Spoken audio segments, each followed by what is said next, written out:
Challenge என்னன்னா இன்னைக்கு full day நம்ம யூடியூப்ல தான் சாப்பிட போறோம். ஆமா.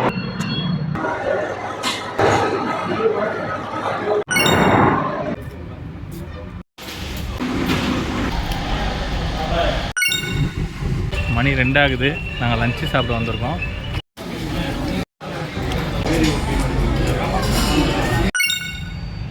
கொழுக்கட்டை மட்டும் இல்லாமே தண்ணி கூட நாங்கள் வீட்டில் குடிக்கக்கூடாது. Food challenge.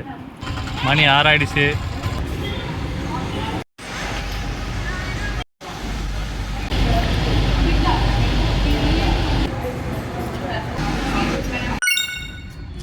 மணி 9:45.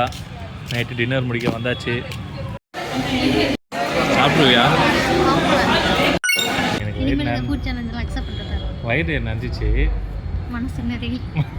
மனசு நிறையல. வயிறு எரியுது. மனசெல்லாம் புண்ணா இருக்கு தம்பி.